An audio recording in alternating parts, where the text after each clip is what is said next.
네, 전국 이슈 자세히 짚어보겠습니다. 박성빈 전 더불어민주당 최고위원, 이재영 국민의힘 서울 강동을 당협위원장과 함께하겠습니다. 어서 오십시오. 안녕하세요. 네. 자, 어제 4개 부처 장관 후보자 청문회가 열렸는데요. 가장 관심이 쏠린 건 강선우 여가부 장관 후보자의 청문회였습니다. 시작 전부터 여야 충돌로 파행을 겪기도 했고 국민의힘 보좌진들이 청문회장 앞에서 사퇴하라 외치기도 했던데 어떻게 보셨습니까? 그러니까 아무래도 이제 보좌진에 대한 갑질이라는 이슈가 터졌기 때문에 네. 사실 이런 논란이 이런 만큼 이제 국민의힘 측에서도 굉장히 강하게 공세를 하는 것으로 보입니다.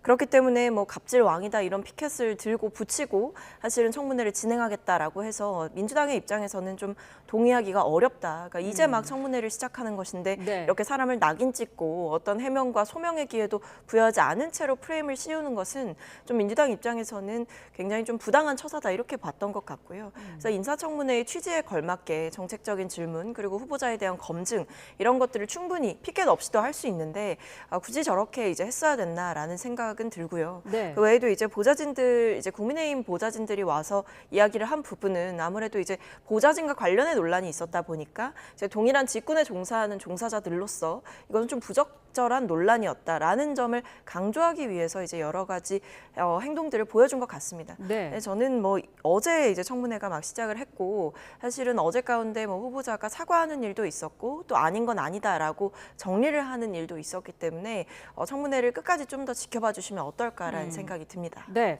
민주당에서는 송원석 비대위원장도 당직자 폭행한 적이 있지 않냐 이렇게 지적을 하던데 어떻게 들으셨나요? 갑질 왕이 아니고 누가 그러던데 갑질 대마왕이라 그러던데요. 네, 저 정도면은 장관직에서 내려와야죠. 아직 되진 않았지만 여성가족부라는 곳이 어딥니까? 진짜 여성과 가족, 특히 그 안에는 사회로부터 소외된 그런 여성가족, 어린아이들을 돌봐야 되는 사람들, 즉 갑질을 막아줘야 되는 사람이 장관이 돼야 되잖아요. 근데 갑질에 가장 앞장서는 사람이 장관이 돼서야 되겠습니까? 특히 저는 어제 청문회를 보면서 굉장히 의아했던 것이 뭐냐면 강선우 후보의 태도였어요. 예를 들어 본인이 이런 논란에 있으니까 약간 미안한 척, 사과하는 척, 전 척자라는 단어를 쓰겠습니다. 네. 제가 왜 그 단어를 쓰냐면은 그 해명 중에 거짓 해명이 있다는 게 또 드러났잖아요. 중간중간에. 그러니까 이거는 그냥 어떻게 해서든지 어물쩡 이 청문회를 그냥 넘어가려는 그런 전략이었을 뿐 본인의 속내는 이것을 진심으로 사과하고 사실을 밝혀서 사과를 전달하는 진심이 담긴 사과를 전달하는 그런 모습이 아니었기 때문에 당연히 장관직에서 내려놔야 된다고 생각을 하고 또 이게 그런 사람들도 있더라고요. 아니 국회의원들 되면 어느 정도의 갑질이 있지 않느냐. 근데 잘못 생각하신 거예요. 민주당은 뭐냐면 이 정도로 논란이 된 국회의원 갑질은 없었습니다. 네. 만에 하나 해명이 진짜 그 보좌진들이 악의를 가지고 강선우 후보에 대해서 이렇게 공격성 얘기를 했다면은 모든 보좌진들이 다른 보좌진들이 들고 일어나서 우리 강선우 의원은 그런 사람이 아니다 이렇게 얘기를 해줘야 되는데 민주당 보좌진도 조용하고요. 그리고 이것을 오히려 보호해주기보다는 더 많은 의혹들이 나오고 있거든요. 단독 보도한 SBS는 더 많은 내용들을 가지고 있다 해서 어제 또 뭔가 보여주지 않았습니까? 대화방에 있었던 그 대화 창이라든지 사진이라든지 이런 걸 각색해서 올렸는데 더 많다는 거예요. 그렇기 때문에 이것을 왜 굳이 이렇게까지 강행을 하는지 네.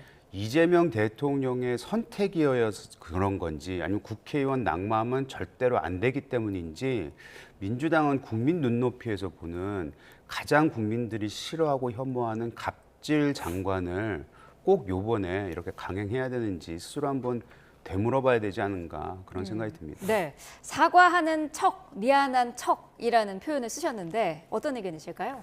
근데 뭐 일단은 후보자가 직접 이 사죄의 의사를 표하고 또 부족한 부분이 있었다 혹은 배려하지 못했던 부분들이 있었다라고 뭐 미처 생각하지 못했던 부분이 있었다라는 취지로 계속 사과를 하고 또 본인의 부덕의 소치다 이렇게 말씀을 하신 바가 있기 때문에 그것의 진정성을 폄훼할 것은 아닌 것 같아요. 어쨌든 후보자가 굉장히 좀 낮은 자세로 겸허하게 사과를 하는 모습을 보였고 네. 또 그동안 이제 생각하지 못했었던 부분들에 대해서 이제 본인도 좀 생각을 하는 듯한 그런 모습이었기 때문에 사과는 있는 그대로 받는 것이 맞다. 이제 다만 이제 중요한 것은 지금까지 제기됐던 의혹들에 대해서 이제 앞으로 후보자가 어떻게 이제 해명을 더 해 나갈 것인가. 그러니까 해명이 충분했느냐에 대해서는 아직 이제 국민들께서 저는 질문을 하고 계신 상황이라고 생각을 하기 때문에 네. 조금 더 지켜봐야 되는 부분들이 있다고 보고 있습니다. 네. 보좌관 2명을 법적 조치한 사실도 없고 예고한 적도 없다라고 어제 부인을 했는데 사실 이 여가위 소속 여당 의원들에게 법적 조치를 언급한 문자를 돌렸다라는 얘기도 있지 않았습니까? 네, 뭐 그 부분이 이제 아무래도 조금 논란이 됐었습니다. 네. 그러니까 법적 조치라는 문구가 있었기 때문에 이게 뭐 법적 조치를 했다는 건지 앞으로 하겠다는 건지 이 부분에 대해서 약간 해석이 좀 갈리기도 했었어요. 근데 결과적으로 어쨌든 후보자의 어제 공식적인 입장은 일단 법적 조치를 한 적 없다라는 것이고 사실 저 자리에서 저렇게 얘기를 했다라는 것은 앞으로도 이제 하지 않을 가능성이 높은 거죠. 그래서 저는 뭐 법적 조치에 대해서는 이제 논외의 사안이 된 게 아닌가라는 생각이 듭니다. 네. 어떤 얘기되실까요? 법적 조치를 안 한 게 뭐 자랑거리인가요? 법적 조치를 할 생각조차 했다는 그 생각 자체가 장관의 자격이 없는 거죠. 아니 어떻게 본인에 대해서 본인이 잘못했고 본인이 갑질에 했고 그 대상이 됐던 보좌진들이 이거에 대해서 폭로했을 때 그거를 법적 조치를 통해서 이들의 앞길을 막아버리겠다. 갑질 위에 갑질을 또 하려고 한 거였잖아요. 국회의원이 법적 조치하겠다 그러면 사실 일반인들 얼마나 무섭겠어요. 그러니까 이분은 머릿속에 모든 것을 갑질로 해결하겠다라고 생각하는 것이 그냥 DNA에 박혀 있는 것 같아요. 저 얘기를 들어보면. 프로그램이 돼 있기 때문에 처음에 이 얘기를 듣고 먼저 나온 게 입틀막 해야 되겠다. 갑질을 내가 더해서 법으로까지도 이들의 앞길을 막아야 되겠다. 이게 그냥 AI가 반사하듯이 반사한 거예요. 그래놓고 사람들 얘기 들어보고 본인도 잠깐 자신의 목소리를 듣는 다음에 화들짝 놀라서 이건 하면 안 되겠다 해서 안 한 건데 그거 안 했다고 잘났다고 잘했다고 얘기하는 것은 말이 안 되는 거죠. 낭만은 없다라는 게 사실 민주당의 목표였는데 어제 인사청문회 이후에 조금 내부 기류라든지 분위기가 달라진 부분은 있을까요? 뭐 아직은 이제 그 부분에 대해서 말씀드리기 좀 어려울 것 같습니다. 네. 왜냐하면 이제 청문회가 안 끝났기 때문에 사실은 지금 상황에서 뭐 당의 기류가 바뀌었다든지 아니면 기존의 기조가 뭐 바뀌었다 이렇게 보기는 어려울 것 같고요. 네. 다만 저는 뭐 당의 이제 통일된 분위기 뭐 이런 것보다도 네. 어쨌든 당 소속 의원들 한 분 한 분조차도 어떤 청문회 과정에서의 여러 가지 내용들을 지켜보고 있는 상황이 아닐까라는 생각이 들고 네. 청문회가 끝나고 나서 사실은 뭐 좀 부족한 부분은 있었다라고 할지라도 이것이 결정적인 결격사유나 장관직을 수행할 수 없다라고 판단될 만한 낙마의 사유가 있다라고 판단이 될 상황은 뭐 아직은 좀 판단하기 이르다라는 생각이기 때문에 네. 좀 더 지켜봐야 된다라는 생각이 있지 않나 싶고 사실 그동안에 이제 청문회 시작 전부터 여러 가지 논란이 있었고 네. 그 논란에 대해서 후보자가 청문회 때 해명할 기회를 줘야 한다. 그러니까 양쪽의 이야기를 다 들어봐야 된다라는 것이 당의 어떤 공통적인 의견이었기 때문에 네. 조금 더 지켜보고 있는 상황이다. 이렇게 봐주시면 되겠습니다. 네. 대통령실도 여론을 좀 더 지켜볼 것 같은데 사실 이 장관은 국회 합의 없이 대통령이 임명할 수도 있지 않습니까? 마음대로 할 수 있죠. 뭐 예전에도 그랬고 윤석열 정부 때는 또 그런 일이 비일비재했었고요. 그렇기 때문에 대통령이 마음만 먹으면 할 수 있죠. 근데 저는 우상호 정무수석이 그 얘기를 했잖아요. 국민 눈높이 안 맞는 일이 있었구나 하는 그런 분들도 있다. 네. 그리고 종합적으로 여론을 지켜보겠다. 이게 대통령의 마음이 그대로 반영이 돼서 이번에는 취하지 않을까라는 기대를 좀 해봅니다. 어떻게 네. 될지 모르겠으나 민주당의 지금 반응을 보면 안 그럴 것 같긴 한데 정부의 입장으로서는 초기에 이 시작을 하는 데 있어서 국민에 대한 갑질을 했다는 그 장관을 굳이 이렇게 해서 되겠나 이런 부담을 줄 수 있겠나라는 거에 대해서 고민을 안 할 수가 없을 것 같고요. 또 우상호 정무수석 같은 경우에는 국회의원 시절 때부터 보면은 뭐 이런 뭐 을에 대한 생각, 국민에 대한 생각을 조금 더 따뜻하게 가지고 있던 사람이 아니었라고 전 기억을 하고 있어요. 그래서 네. 이분이 봤을 때도 저거는 좀 너무하지 않았나라는 것이 이런 그 언론 브리핑으로 나온 게 아닌가 그런 생각이 좀 듭니다. 네, 정동영 통일부 장관 후보자 청문회에서도 여야 공방이 이어졌습니다. 위장 전입 또 가족의 태양광 사업 이해 충돌 논란이 주요 쟁점이 됐는데 이 두 가지 부분은 어제 충분히 해명이 됐다고 보시나요? 네, 저는 어느 정도 이제 해명이 잘 됐다라고 생각을 하는데요. 네. 일단 뭐 그 발의 공동 발의에 참여했었던 그 영농형 태양광 지원법과 관련해 가지고 이해 충돌 논란이 있었던 거예요. 그러니까 네. 정동영 후보자가 뭐 이런 태양광 시설을 뭐 운영했던 거 아니냐. 네, 그러면서 그럼 그 법안을 통해서 이익을 부정하게 얻으려고 했던 것 아니냐라는 게 이제 의혹의 핵심이었는데 일단 첫 번째로 사업은 올해 초에 처분을 했다. 라는 것이 이제 후보자 측의 입장인 것이고 네. 그 외에 이제 그 태양광 설비에 이제 투자를 하게 됐던 것은 뭐 생활비가 좀 필요했던 상황이었다. 근데 사실 이게 정치적으로 지금이야 이제 장관 후보자이시지만 그 전의 상황들을 보면 충분히 개인적으로 이해할 만한 상황이다 이렇게 볼 수가 있을 것 같고요.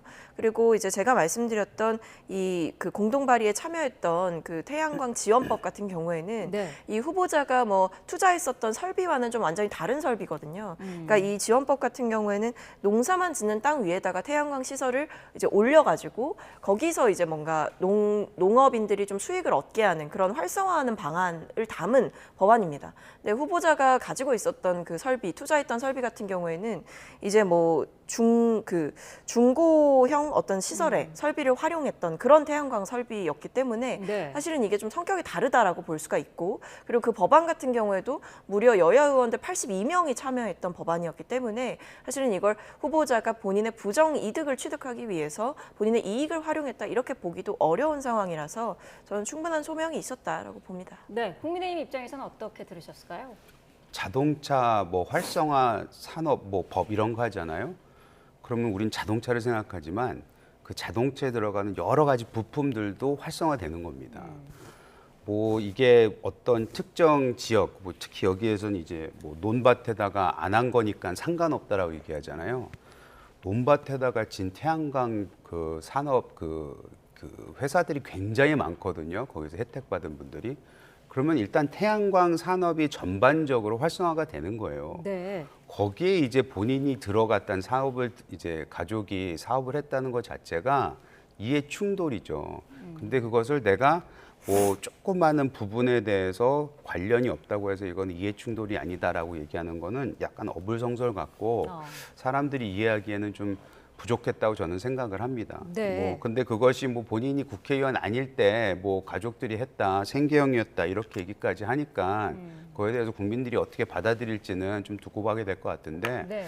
글쎄요, 뭐 앞서 강선우 의원에 비하면 좀 덜한 것 같긴 하네요. 통일부 명칭 변경 문제나 뭐 남북 대화, 북미 대화 뭐 이 부분에 대한 입장을 보면은 확실히 앞으로의 그 대북 기조랄까요? 그런 거는 이전 정부와는 달라질 것 같더라고요. 그러니까요, 오히려 태양광 산업보다는 이 부분이 더 문제겠죠. 특히 어제 질문했었죠. 국민의힘 위원이 그 북한이 주적이냐. 그랬더니 주적은 아니고 위협이라고 했잖아요. 네. 그 단어 하나가 가지고 있는 의미는 매우 크거든요. 그래서 앞으로 지금 현재 미중 패권 싸움에서 우리가 어떻게 하느냐, 안보가 어떻게 되냐 이거에 대해서 굉장히 국민들이 관심이 많고 우려를 하고 있는데 또 얼마 전에는 뭐 전자권 반환하는 거 아니냐, 뭐 가지고 오는 거 아니냐, 뭐 이런 거 가지고 얘기를 많이 하면서 안보 상황에서 굉장히 많은 균열이 있지 않을까라는 우려가 되고 있는데 네. 통일부 장관될 분이 북한은 주적이 아니다라고 얘기를 해버리면은 글쎄 그거에 대해서는 매우 큰 우려를 낳을 수도 있는 발언이다 그렇게 생각합니다. 일부 우려의 의견을 주셨는데 어떤 생각이실까요? 근데 사실 지금의 상황에서 어떤 이 후보자가 통일부 장관으로서 가지고 있는 생각은 오히려 좀 실용적이라고 볼 수 있을 것 같아요.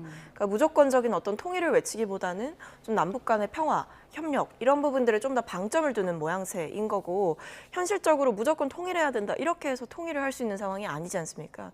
그래서 이게 그러니까 최근에 이제 뭐 여러 가지 통일을 중립주의를 주장하셨던 분들 같은 경우에도 그냥 평화롭게 이제 두 국가가 이제 존재하는 그런 상태가 좀 더 바람직하지 않냐라는 취지의 말씀을 하셨던 바가 있는데 네. 후보자께서도 좀 비슷한 생각을 갖고 계신 게 아닌가라는 생각이 들고 오히려 이것이 그렇다고 본다면 뭐 국민의힘 측에서도 사실은 반대할 이유가 없는 정책적인 지향성인 것이 아닌가라는 생각이 들어서 평화와 어떤 남북 협력의 가치가 분명히 존재한다라는 것을 부정하기는 어렵다고 생각을 합니다. 그래서 네. 후보자의 해명이라든지 아니면 정책적인 이 가치관이라든지 이런 부분들이 저는 오히려 지금 상황에서는 굉장히 실용적이라고 볼 수 있다. 그리고 지금 상황에서 필요한 장관 후보자가 아닌가라고 생각합니다. 네.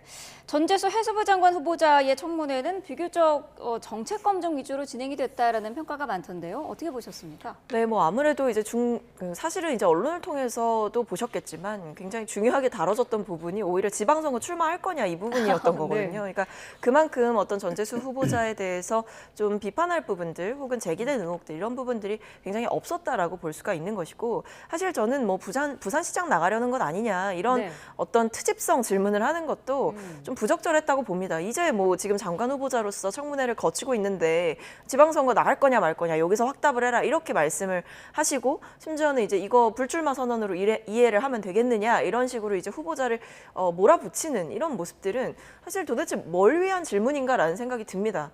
아니 국민의힘 측에서 왜냐하면 전재수 후보자가 만약에 해수부 장관으로서의 직책을 잘 수행을 하고 그리고 부산에서 오랫동안 정치를 하신 분이기 때문에 부산시장 후보자로서 적임자다라는 판단을 국민들께서 하신다면 그것을 국민의힘이 막을 권리도 없는 것이고 그리고 국민들의 뜻에 따라서 이제 후보자가 움직이는 것이지 이런 부분들을 벌써부터 이야기를 하는 것은 좀 부적절한 게 아닌가라는 생각이 들었고요. 네. 그 외에도 이제 뭐 농해 수위를 이제 한 적이 없기 때문에 상임위를 농해 수위를 한 적이 없기 때문에 전문성이 없다 이런 지적도 해주셨지만 사실 들여다보면 일단 부산 지역에서 굉장히 오랫동안 활동하신 분이라서 현안에 대한 이해가 높고 그 외에도 여러 가지 이 어업이라든지 아니면 농업이라든지 이 농업인들을 위해서 여러 가지 이제 발전할 수 있는 법안들을 내시기도 하셨고 네. 뭐 해양 산업 관련한 발전 방안과 관련한 이런 토론회를 열기도 하셨었습니다. 그래서 이게 후보자가 꼭 농해 수위를 하지 않았다라고 해서 전문성이 완전히 결여되어 있다, 부적격자다 이렇게 보기는 어려운 상황이라고 보였습니다. 네. 후보자도 어제 이 부산시장 출마 여부에 대해서 단정적으로 말하지는 않더라고요. 뭐 예전에 오세훈 시장 안 쳐다놓고 국감 때 대통령 출마할 거냐고 매번 물어봤거든요. 네. 민주당 의원들이. 그래서 뭐 출마에 대해서 물어보는 걸 가지고 비판하는 거는 뭐 똑같은 사람들이 똑같은 행동하고 있는데 그거는 아닌 것 같고요. 다만 전 전재수 의원이 부산시장 출마 선언을 한 거나 마찬가지다. 뭐 전 이렇게 읽었어요. 네. 왜냐하면은 이분이 성격이 거짓말 약간 못 하시는 분 같아요. 왜냐하면 어제는 뭐 해수부 장관에 굉장히 노력하겠다, 뭐 충실하겠다 했지만 끝에 가선 강명구 위원이 물어본 질문에 뭐 인생이라는 게 뭐 어떻게 될지 어떻게 합니까? 뭐 이렇게 네. 얘기했잖아요. 마음에는 출마를 해놨는데 정해놨는데 이걸 차마 거짓말은 못하겠으니 그런 식으로 애들로 표현하신 것 같은데 뭐 사실 이재명 정부 들어와서 부산에 굉장히 많은 노력을 하고 있거든요. 그래서 그것을 이제 전달하는 앞장서서 하는 의원으로서는 아마 부산시장을 염두에 두고 반드시 나갈 거라고 저는 보여집니다. 네. 오늘은 무려 5명의 인사청문회가 열립니다. 특히 이 안규백 국방부 장관 후보자의 인사청문회가 관심을 갖고 있는데 어떤 부분들이 쟁점이 될까요? 뭐 일단은 지금 계속 얘기가 나오고 있는 게 이 후보자의 병역 관련해서 얘기가 나오고 있습니다. 네. 뭐 이제 병역 기간 관련해서 이제 통상의 기간보다 좀 길었다라고 이제 지적을 하면서 이게 왜 그렇다면 길었느냐에 대한 사유를 좀 설명을 해라. 그러니까 그렇게 하면서 이제 여러 가지 설을 이제 국민의힘에서 제기를 하고 있는 것이거든요. 네. 뭐 어떤 일종의 좀 징계성의 문제가 있었던 것 아니냐 이런 취지의 뭐 확인되지 않은 사실들을 이제 질문을 하고 있는 상황이라서 이거에 대해서 후보자가 청문회 때 성실하게 답변을 하겠다라고 얘기를 하고 있는 상황이고 네. 그래서 저는 청문회를 좀 지켜보면 될 것 같다. 그래서 지금 8개월이 왜 이제 차이가 나는 것이냐 이 부분에 대해서 많이 주목을 하고 있는데 사실 오히려 청문회에서 깔끔하게 소명이 되면 큰일이 아닐 수 있다라고 보고 있습니다. 네. 민간인 출신의 국방장관 후보자이기 때문에 어떤 식으로 국방부를 이끌어 갈지 이 부분도 핵심 쟁점이 아닐까요? 네, 뭐 사실은 안규백 후보가 국방부 장관을 한다는 얘기를 들었을 때는 여야 막론하고 대부분은 환영했던 것 같아요. 네. 뭐 아까 말씀하셨던 군복무가 왜 8개월 더 늘어났냐 이 부분은 해명을 하면 될 것 같고 거기에 혹여라도 뭐 불법적인 일을 했다거나 이런 거 있으면 이제 문제가 되겠으나 전반적인 민간인이 이제 국방부 장관 하는 거는 대한민국에서도 이제 있어야 될 일이니까 그거에 네. 대해서 큰 틀에서는 반대할 것 같지는 않고요. 오히려 권오을 국가보훈부 장관 후보자 있잖아요. 네. 요 얘기가 좀 쟁점이 되지 않을까 뭐 그런 생각이 드네요. 어떤 부분이 쟁점이 될까요? 위장 취업 뭐 의혹이라든지 이런 부분은 지금 제기가 되고 있거든요, 의혹이요. 위장 취업뿐만 아니고 본인의 이제 배우자도 위장 취업 얘기가 나오고 있고 또 받았던 그뭐 금액을 수령했던 부분들이 굉장히 다양한 회사로 보이지만 네. 그 회사들이 또 하나의 회사로 다 통한다 뭐 이런 얘기도 있고 특히 돈을 받았던 곳이 안동에 위치한 그런 건설사이더라고요. 보니까. 그래서 그런 것들이 좀 해명하기에 곤란한 부분들이 있지 않을까라는 생각이 듭니다. 네, 해명하기 곤란한 부분이 있을 거라는 지적을 하셨는데 어떤 의견이실까요? 글쎄, 근데 뭐 이 권오을 장관 후보자 같은 경우에도 이제 청문회에서 성실하게 소명을 하겠다라는 입장을 재차 밝혔던 바가 있고, 네. 뭐 논란이 됐던 부분들에 대해서 일정 부분 해명은 또 했습니다. 뭐 여러 가지 이제 생계적인 상황들에 대해서도 설명을 했었고, 이제 뭐 내야 했던 뭐 벌금에 대해서 왜 내지 않았느냐 이 부분에 대해서는 뭐 재심을 통해서 다툰 뒤에 이제 확정이 되면 그때 이제 처리를 하겠다라고 이야기를 했고, 네. 그러니까 저는 뭐 지금 뭐 위장 취업 의혹이냐 뭐 아니면 겹치기 근무 아니냐 이런 식으로 부당하게 이득을 취득한 거 아니냐라고 하는데, 어쨌든 이 고용의 형태라는 것은 좀 다양하지 않습니까? 뭐 자문을 구하는 형식으로 근무를 할 수도 있는 거고, 아니면 뭐 다른 꼭 거기에 상주하지 않다고 하더라도 어떤 업체에 뭐 기여한 부분이 있었다라고 한다면 그걸 인정해서 이제 월급을 받을 수도 있는 거고, 그러니까 여러 가지 구체적인 상황들로 좀 들어가 봐야 될 것 같아서 이 부분에 대해서 아마 자료를 통해서 청문회 때 소명하지 않을까 생각합니다. 네. 이 민주당 국무총리부터 시작해서 지금 후보자들이 생계를 이어가는 거는 당연히 해야 될 일인데 자꾸 불법적으로 생계를 이어간 게 아닌가라는 의혹들이 나오고 있잖아요. 그리고 그 의혹에 대해서 해명한 게 솔직히 말해서 또 다수의 민주당이 밀어붙여서 지금 다 통과가 된 것이지 국민들 마음속에는 전혀 해명이 안 됐어요. 그냥 정치인들이니까 그런가 보다라고 넘어가는 것이지 일반인들 기준에서 보면은 저게 과연 맞나라는 생각을 하고 계실 겁니다. 네. 자, 어제 이재명 대통령은 신입 사무관들을 대상으로 특강을 진행을 했습니다. 이런 말을 했더라고요. 돈은 천사의 모습을 한 마귀다. 어떻게 들으셨습니까? 저 사실 그거에 대해서 정말 이해를 못해서 무슨 어떤 철학적인 얘기인지 무슨 그 정책에 대해서 말씀을 하시는 건지 네. 돈은 천사의 같은 마귀다 뭐 이런 말씀은 제가 진짜 무슨 말씀인지 이해를 못했습니다. 그러니까 이게 경각심을 가지라는 거죠. 네. 그러니까 돈이라는 게 혹은 어떤 부정한 이득이라든지 부정한 관계라는 것이 그러니까 항상 뭐 나쁜 모습으로 나타나는 것이 아니라 굉장히 그럴듯하게 혹은 굉장히 달콤하게 나타나기 때문에 그런 부분에 취하지 않도록 혹은 넘어가지 않도록 조심해야 되는 것이다 라는 말씀을 하신 것이고, 네. 항상 이 경각심과 경계심을 갖고 공직을 수행하는 사람이기 때문에 특히 이제 신입으로 들어갔을 때 어떤 이 본인의 공직을 갖고 있다라는 이유로 부정한 이득을 취하기 위해서 다가오는 사람들이 있을 수 있고, 혹은 부정한 뭐 뇌물이라든지 이런 것들이 또 있을 수가 있는 거잖아요. 이런 것들로부터 이제 본인을 잘 지키고 기준과 원칙을 세워서 잘 이제 경계를 해야 된다. 이것이 네. 좀 청렴함이 굉장히 공직 생활에 있어서 중요하다. 이런 부분을 강조하신 것 같습니다. 네. 근데 만약 그 해석이 맞다면 방금 제가 말씀드렸던 굉장히 불법적인 생계를 이어왔던 것처럼 보이는 장관 후보자들은 도대체 어떻게 해야 하는 말씀이신지 거기에 대한 괴리는 어떻게 설명할 수 있나요? 근데 제가 거기에 대해서 좀 말씀드리고 싶은 것은 이제 불법적으로 생계를 이어왔다라고는 하지만 불법이라고 단정할 만한 근거도 사실 지금으로서는 불충분합니다. 그래서 저는 이 불법이라고 뭐 의혹을 제기하실 수는 있다고 생각을 하지만 그 과정에서 이것이 명백하게 불법이었다라고 볼 만한 증거나 혹은 지금 상황에서 정말 결정적인 어떤 낙마 사유가 제시된 상황이 아닌데 거기에 네. 대해서 장관 후보자들이 다 불법적으로 생계를 이어왔다 이렇게 보기는 좀 어렵다고 생각합니다. 네. 자, 인사청문회 첫날이었던 어제 이재명 대통령은 다른 자리에서 공직자의 청렴성을 강조했습니다. 자, 오늘 두 분 말씀은 여기까지 듣도록 하겠습니다. 박성민 전 더불어민주당 최고위원, 이재명 국민의힘 서울 강동을 당협위원장과 함께했습니다. 고맙습니다.